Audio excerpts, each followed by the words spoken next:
So இப்போ மூணாவது type of footing என்னென்னு பார்த்தோன்னா ஸ்ட்ராப் ஃபுட்டிங். ஸோ ஸ்ட்ராப் ஃபுட்டிங்கை தான் வந்து இன்னொரு நேமில் எப்படி சொல்கிறாங்கன்னா கேன்டிலிவர் ஃபுட்டிங் அப்படின்னு சொல்லி டினோட் பண்ணுறாங்க.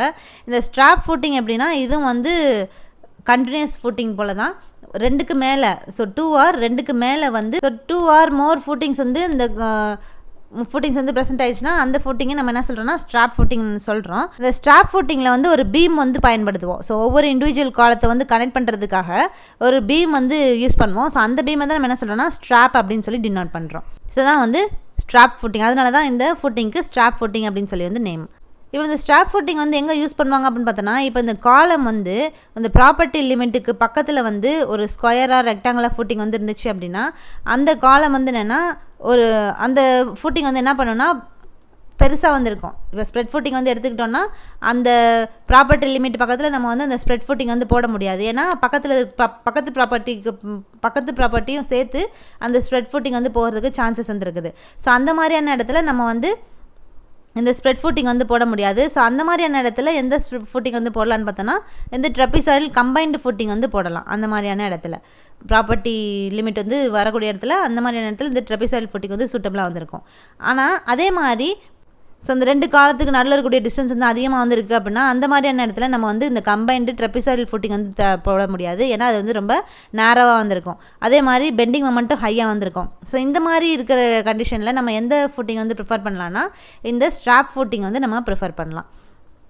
ஸோ அதில் வந்து ஸ்ட்ராப் பீம் வந்து என்னென்னா 2 காலத்தோட ஸ்ப்ரெட் ஃபுட்டிங்கில் இந்த ஸ்ட்ராப் பீமை வந்து கனெக்ட் பண்ணிடுவாங்க. ஸோ அப்படி கனெக்ட் பண்ணதுக்கப்புறம் அது வந்து என்னென்னா அந்த சாயிலோட இந்த ஸ்ட்ராப் பீம் வந்து கான்டாக்ட் வந்து ஆகாது. அதே மாதிரி அந்த ப்ரெஷரையும் வந்து சாயிலுக்கு வந்து ட்ரான்ஸ்ஃபர் பண்ணாது.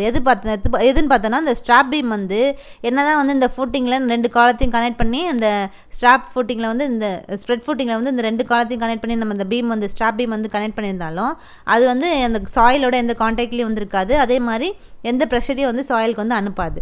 அதான் வந்து இந்த ஸ்ட்ராப் பீமு. பட் ஆனால் அந்த ஸ்ட்ராப் பீம் வந்து எப்படி இருக்கும் பார்த்தோன்னா நல்லா வந்து ரிஜிடாக வந்து இருக்கும். ஸோ இந்த ஃபுட்டிங் வந்து என்னென்னா இந்த ஸ்ட்ராப் ஃபுட்டிங் வந்து நல்லா அந்த லோட்லேருந்து இந்த காலத்துலேருந்து க்ரியேட் ஆகக்கூடிய அந்த லோடு எல்லாத்தையும் சாயிலுக்கு வந்து ட்ரான்ஸ்ஃபர் பண்ணோம். அந்த ஸ்ட்ராப் பீம் தான் வந்து அந்த சாயிலோட எந்த கான்டாக்ட் வந்து இருக்காது. பட் ஆனால் அந்த ஃபுட்டிங் அந்த ஸ்ட்ராப் ஃபுட்டிங் அந்த ஸ்ப்ரெட் ஃபுட்டிங்கில் தான் அந்த ஸ்ட்ராப் பீம் வந்து கனெக்ட் பண்ணியிருப்பாங்க. ஸோ அதனால அந்த என்னென்னா அந்த லோடு எல்லாத்தையும் அந்த ஃபுட்டிங் வந்து நல்லா சாயிலில் வந்து ட்ரான்ஸ்ஃபர் பண்ணோம். அதே மாதிரி இந்த யூனிஃபார்ம் சாயில் ப்ரெஷர் எல்லாத்தையும் வந்து யூனிஃபார்மாக 2 ஃபுட்டிங்லேயும் வந்து ஈக்குவலாக வந்து டிஸ்ட்ரிபியூட் பண்ணோம். ஸோ இந்த ஸ்ட்ராப் பீமோட முக்கியமான ஃபங்க்ஷன் வந்து என்னென்னு பார்த்தோன்னா இந்த அவுட்டர் காலத்தில் இப்போ வந்து ஹெவி லோடு வந்து ப்ரெசென்ட் ஆயிருந்துச்சு அப்படின்னா அந்த லோடை வந்து எதுக்கு ட்ரான்ஸ்ஃபர் பண்ணணும்னு பார்த்தோன்னா இன்னர் காலத்துக்கு வந்து ட்ரான்ஸ்ஃபர் பண்ணிவிடும். ஸோ இதான் வந்து இந்த ஸ்ட்ராப் பீமோட முக்கியமான ஃபங்க்ஷன். ஸோ ஸ்ட்ராப் ஃபுட்டிங்னா வந்து என்ன அப்படின்னு சொல்லி வந்து பார்த்தோம். இப்போ அடுத்து 4வது ஃபுட்டிங் டைப் என்னென்னு பார்த்தோன்னா ராஃப்ட் ஃபவுண்டேஷன். ஸோ இந்த ராஃப்ட் ஃபவுண்டேஷனை நம்ம இன்னொரு நேமில் எப்படி சொல்கிறோன்னா மேட் ஃபவுண்டேஷன் அப்படின்னு சொல்லி டினோட் பண்ணுறோம். இது வந்து என்னென்னா இந்த ராஃப்ட் ஃபவுண்டேஷன் வந்து ஒரு கம்பைன்டு ஃபுட்டிங் தான். இது வந்து நிறைய ஏரியா வந்து கவர் பண்ணியிருக்கோம். என்டையர் ஏரியா ஃபுல்லாத்தையும் வந்து இந்த ராஃப்ட் ஃபவுண்டேஷன் வந்து கவர் ஆகிருக்கும் இந்த ஸ்ட்ரக்சருக்கு கீழே. அதே மாதிரி எல்லா வால் காலம் எல்லாத்தையும் வந்து சப்போர்ட் பண்ணி இந்த என்டையர் ஏரியாவையே அந்த கம்பைன் பண்ணி ஃபுட்டிங் வந்து போட்டிருந்தாங்கன்னா அந்த ஃபுட்டிங் தான் நம்ம என்ன சொல்கிறோன்னா raft foundation R mat foundation அப்படின்னு சொல்லி டினோட் பண்ணுறோம். இதுதான் வந்து இந்த மாதிரி தான் வந்து இந்த raft foundation mat foundation raft foundation வந்து போடுவாங்க. இந்த ராஃப்ட் ஃபவுண்டேஷன் வந்து எப்போ போடுவாங்க அப்படின்னு வந்து பார்த்தோன்னா இப்போ இந்த அலோபிள் சாயில் ப்ரெஷர் வேல்யூ வந்து கம்மியாக வந்து இருந்துச்சு அப்படின்னா இல்லைனா இந்த பில்டிங்கோட லோடு வந்து ஹெவியாக வந்து இருக்கும் போது அந்த இடத்துல நம்ம வந்து ஸ்ப்ரெட் ஃபுட்டிங் வந்து யூஸ் பண்ண முடியாது. ஏன்னா ஸ்ப்ரெட் ஃபுட்டிங் வந்து பார்த்தோன்னா அந்த ஃபவுண்டேஷனில் பாதி ஏரியா வந்து இந்த ஸ்ப்ரெட் ஃபுட்டிங்கை வந்து கவர் பண்ணிடும். ஸோ அது வந்து எக்கனாமிக்கலாக வந்து இருக்காது. ஸோ அதே மாதிரி இந்த ஸ்ப்ரெட் ஃபுட்டிங் ரொம்ப ஹெவியான லோடெல்லாம் வந்து விட்ஸ்டாண்ட் பண்ணாது. ஸோ அந்த மாதிரி கெப்பாசிட்டி வந்து இந்த ஸ்ப்ரெட் ஃபுட்டிங் வந்து கிடையாது. பட் ஆனால் அந்த மாதிரியான இடத்துல எந்த ஃபுட்டிங் வந்து எக்கனாமிக்கலாக இருக்குன்னு பார்த்தோன்னா இந்த mat foundation or raft foundation வந்து எக்கனாமிக்கலாக வந்து ப்ரெசென்ட் ஆகிருக்கும். இதனால வந்து பிரிட்ஜ் மாதிரி வந்து போடுவாங்க. இந்த பிரிட்ஜ் மாதிரி வந்து போட்டு இந்த டிஃப்ரென்ஷியல் செட்டில்மெண்ட் வந்து எதுவுமே வராமல் எலிமினேட் பண்ணுறது தான் வந்து இந்த ராஃப்ட் ஃபவுண்டேஷனோட வேலை. ஸோ பொதுவாக அந்த ஃபவுண்டேஷனில் டிஃப்ரென்ஷியல் செட்டில்மெண்ட் வந்து இருக்கும். பட் ஆனால் டிஃப்ரென்ஷியல் செட்டில்மெண்ட் வந்து ஒரு லிமிட்டுக்குள்ளே தான் வந்துருக்கணும். அதுக்கு மேலே வந்து இருக்கக்கூடாது. அது எல்லாத்தையும் வந்து எலிமினேட் பண்ணுறது இந்த ராஃப்ட் ஃபவுண்டேஷன் மூலமாக அதை இந்த டிஃப்ரென்ஷியல் செட்டில்மெண்ட்லாம் நம்ம எலிமினேட் பண்ண முடியும். அதே மாதிரி இந்த ராஃப்ட் ஃபவுண்டேஷன் வந்து என்னென்னா இந்த ஹைலி கம்ப்ரெசிபிள் சாயில் வந்து இருந்துச்சுன்னா அதில் வந்து இந்த செட்டில்மெண்ட் எல்லாத்தையும் வந்து ரெடியூஸ் பண்ணுறது இந்த ராஃப்ட் ஃபவுண்டேஷன். ஸோ அந்த மாதிரி சாயிலில் ஹைலி கம்ப்ரெசிபிளாக இருக்கக்கூடிய சாயிலில் இந்த ராஃப்ட் ஃபவுண்டேஷன் நம்ம யூஸ் பண்ணோன்னா செட்டில்மெண்ட் எல்லாத்தையும் வந்து ரெடியூஸ் பண்ணிடும். இந்த ராஃப்ட் வந்து எதுக்கு ஈக்குவலாக இருக்குன்னு பார்த்தோன்னா அந்த weight of soil excavated. So எவ்வளோ சாயில் வந்து அந்த ஃபவுண்டேஷன் வந்து எடுக்கிறாங்களோ அதுக்கு ஈக்குவலண்ட்டாக தான் அந்த ராஃப்ட் ஃபவுண்டேஷன் வந்து போடுவாங்க. ஸோ ராஃப்ட் ஃபவுண்டேஷன் எப்போவுமே ராஃப்ட் வந்து எப்படி இருக்குன்னு பார்த்தோன்னா ஒரு ஃப்ளாட் காங்கிரீட் ஸ்லாப்பு, அது யூனிஃபார்ம் திக்னஸில் வந்து அந்த த்ரூ அவுட் ஏரியா ஃபுல்லாக வந்து ப்ரொவைட் போட்டிருப்பாங்க. இப்போ வந்து காலம் லோடு வந்து ஹெவியாக வந்து இருந்துச்சு அப்படின்னா அந்த மாதிரி இடத்துல ஸ்லாப் வந்து எப்படி போடுவாங்கன்னு பார்த்தோன்னா காலத்துக்கு கீழே வரக்கூடிய அந்த ஸ்லாப் வந்து நல்லா திக்காக வந்து போடுவாங்க. எப்போனா இந்த காலம் லோடு வந்து ஹெவியாக வந்து இருந்துச்சு அப்படின்னா. இப்போ இந்த காலம் வந்து ஸ்பேஸிங் ரொம்ப அதிகமாக வந்துருக்கு, அதே மாதிரி காலத்தோட லோடு வந்து ரொம்ப அதிகமாக வந்துருக்குன்னா ஹெவியான திக் பேண்ட்ஸ் வந்து யூஸ் பண்ணுவாங்க. ஹெவியான திக் பேண்ட்ஸ் வந்து எங்கன்னா அந்த காலத்தோட 2 டைரக்ஷன்லேயும் வந்து ப்ரொவைட் பண்ணுவாங்க. ஸோ அந்த பேண்ட் தான் என்ன சொல்கிறாங்கன்னா மெயின் அண்டு செகண்டரி பீம்ஸ் அப்படின்னு சொல்லி டினோட் பண்ணுறாங்க. லோடு வந்து இந்த காலத்தோட லோடு வந்து ரொம்ப எக்ஸ்ட்ரீமாக வந்து இருந்துச்சு அப்படின்னா அதில் வந்து 2-வே கிரிட் ஸ்ட்ரக்சர் வந்து அந்த செல்லுலர் கன்ஸ்ட்ரக்ஷன் வந்து பண்ணுவாங்க. ஸோ வந்து 2-வே கிரிட் ஸ்ட்ரக்சர் அப்படின்னு சொல்லி அந்த செல்லுலர் கன்ஸ்ட்ரக்ஷன் வந்து அந்த எப்போனா அந்த காலத்தோட லோடு வந்து ரொம்ப ஹெவியாக இருந்துச்சுன்னா அந்த மாதிரி கன்ஸ்ட்ரக்ஷன் வந்து ஃபாலோ பண்ணுவாங்க.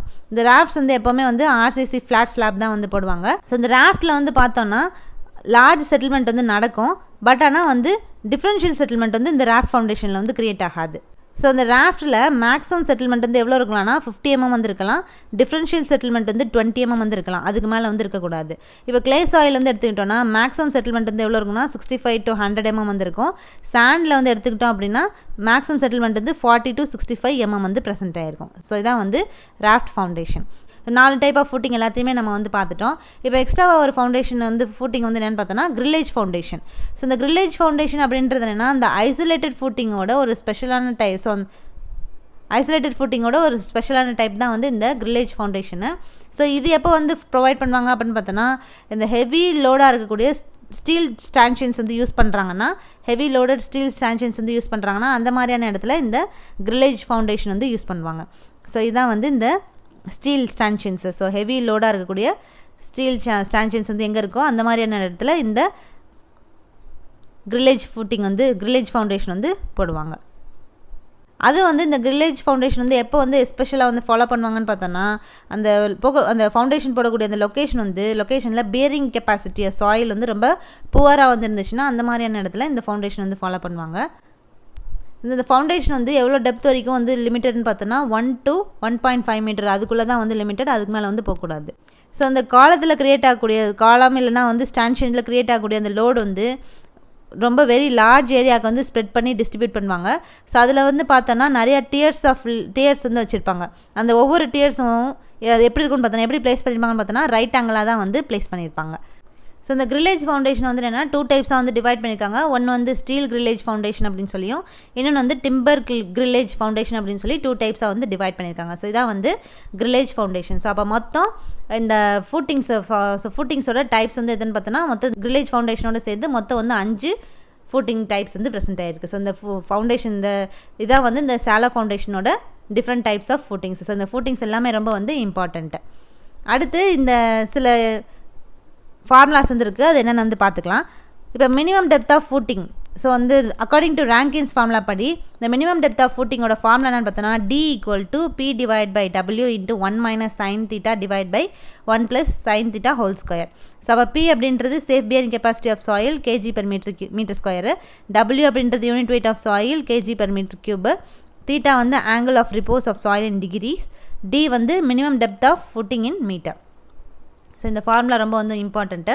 அடுத்து இப்போ வித் ஆஃப் ஃபூட்டிங் அப்படின்றது என்னென்னா இந்த ஃபூட்டிங்கோட வித் வந்து எப்படி கால்குலேட் பண்ணுறாங்கன்னா இந்த load divide by total load divided by அந்த டோட்டல் லோடு வந்து என்னென்னு பார்த்தோன்னா ஒன்று லைவ் லோடும் இருக்கும், விண்ட் லோடும் வந்துருக்கும்.